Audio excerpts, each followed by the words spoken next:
You win a Stanley Cup by landing an Alexander Barkov.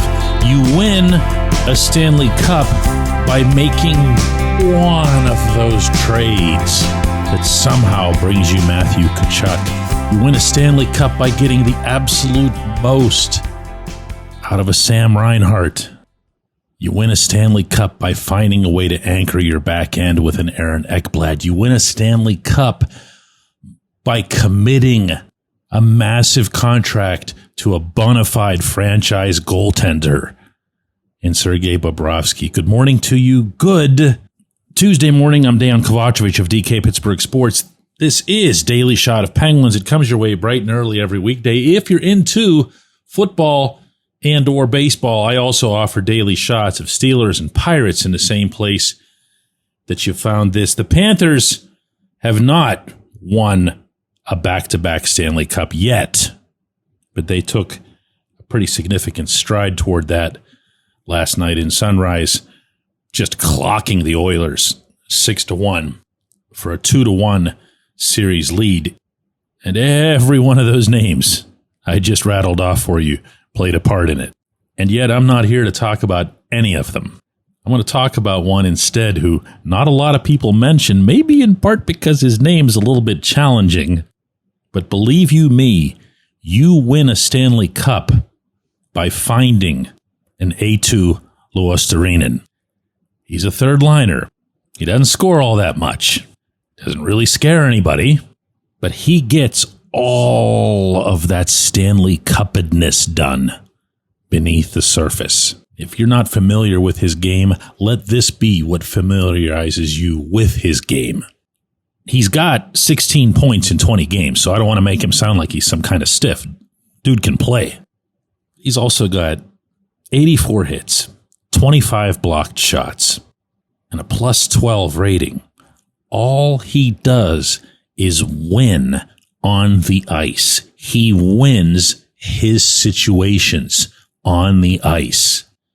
And those players, in addition to being rare and unappreciated, they take a while. They might take a while longer than what makes most teams comfortable. If you're not familiar with his background, it's worthwhile hearing about it because I believe that it applies directly to what it is that the Penguins hope to be achieving here in the near-term future. Luostarinen went to the Panthers from the Hurricanes in the mega deal that sent Upper St. Clair's own Vince Trocheck to Raleigh. In fact, you could even cast Luostarinen as a throw-in because Eric Haula was the main guy in the transaction. There were three other names, and one of them happened to be Luostarinen's. He was 21 years old, and I'm sure absolutely nobody anywhere had their needle moved here, even though Luostarinen had been a second-round pick of the Hurricanes. Why? Because he had 8 goals and 17 assists in 44 games for Charlotte of the AHL, which isn't going to get anybody excited. And he comes up and, produces kind of like this. And the truth is, a player like this, 6'3", 190, finishes every check, fields all of his responsibilities, checks all the little boxes.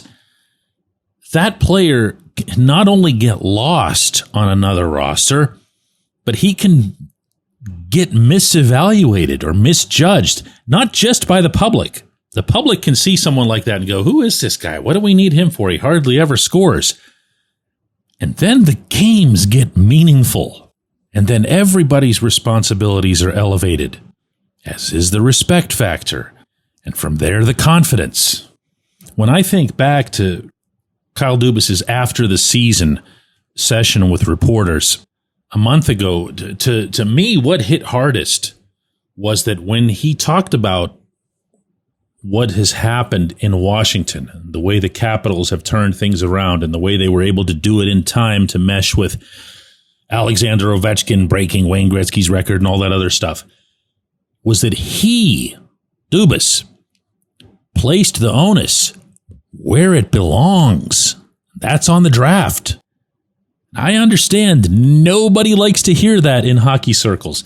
The NHL draft is not fun in the way that the NFL draft is. Why? Because you see these guys come out for the NFL draft, or whether they're sitting on couches and having their one ear plugged and the other one with a cell phone pressed against their head, and you can picture them showing up wearing a Steelers uniform next week. You know why? They actually do that. They actually have a thing called rookie minicamp, and the kids are right there. Now, yes, the Penguins have that too, but when you see those kids at the rookie development camp that the Penguins have, you're looking at prayers. You're looking at kids that are light years away, even the first-round picks. And it's nowhere near as attractive or tantalizing a proposition. I remember seeing Braden Yeager in his first development camp, and I'm seeing so many things that he could do well, and you could understand in the moment what made him a first-round pick, what made him somebody who's going to put up a lot of points. And yet, between seeing him on the ice and then talking to him about an hour later off the ice, once he has his shoulder pads and stuff off, you look at him and you go, this is just a child. This kid's nowhere near playing here for real. And sure enough, even though he's now in the Winnipeg system, that still applies. But when I go over Luostarinen's history, since he came over from Finland, the things that leap off the bio at me is that he was a second-round pick of the Hurricanes. So somebody saw everything that he could do. Somebody in the Carolina management saw that and made a wonderful pick. Somebody subsequently in the Carolina management did not, obviously, evaluate him well enough to avoid having him be just some kind of throw-in. Lesson learned. They don't all have to put up a ton of points. What they need to do is to project onto a Stanley Cup roster. The Panthers, in turn, showed the appropriate patience, kept building, kept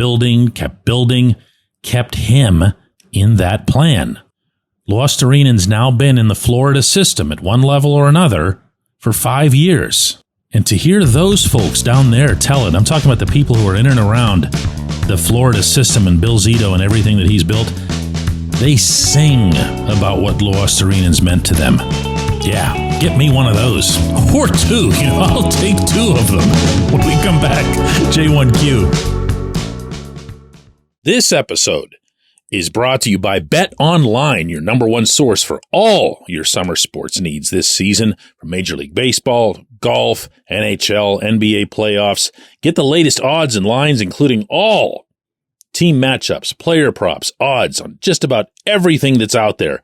Head to the website today or use your mobile device to get in on the action. Bet Online, where the game starts.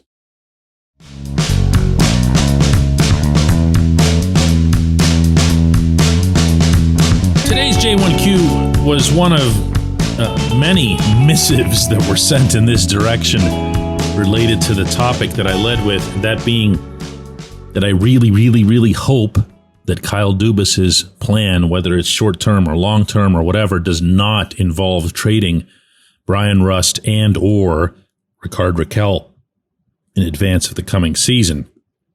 To which Rich writes, I would absolutely trade Rust/Rakell, but only if the return aligns with the long-term vision that Dubas is building.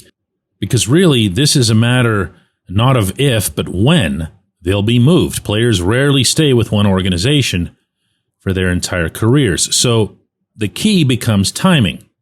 When does Dubas act before the law of diminishing returns kicks in? There are teams on the rise that could use either of these guys and have the kind of assets the Penguins are targeting. The fits are out there. It's just a matter of pulling the trigger at the right moment. One reason, Rich, that I never say never as it applies to any trade concept, although some nevers are more never than others, is that it's impossible to do that without knowing what's being offered. If somebody really goes over the top for Russ, what do you think I'm going to say? No, there's absolutely no way you can move him. He's a pure Pittsburgh Penguin. No, of course not. Everybody's available in some form or other. And I did try to emphasize that point on the program yesterday. But in contrast to what you and a few others sent in this direction after that episode, I'm not just viewing this overall scenario from the prism of what would be a fair or equitable trade or what would be best for the Penguins' future. I'm also looking at it, and nobody brought this up, by the way, yourself included, Rich. What happens with Sidney Crosby? Now, I can tell you right now that as badly as Sid responded, and he did, to the Jake Gensel trade, if he absorbs his own pay cut, which is exactly what you would call that, him taking 3 more years at $8.7 million is him saying, listen, I don't want to hurt the cap. I want to keep competing. I'm not here to be a hindrance. And then you go and trade away all of his line mates, every last one of them. You tell me why he should stay. Why should he be the dummy? So that he can retire in the same uniform? What if he's got some more excellent hockey in him? Because it kind of looks like he does. Nobody brought this up. Nobody. You cannot look at anything about this general circumstance that the Penguins are in through a single lens. You just can't do it. Sid is here. Sid matters. Sid should be here. Sid should matter. What he wants, and that's very much to play his entire career in Pittsburgh, should matter. And that's why I'm glad you sent that cue, because that gave me a chance to make this point that much more forcefully. I appreciate you, Rich. I appreciate everybody listening to Daily Shot of Penguins. We'll be back with another one of these tomorrow.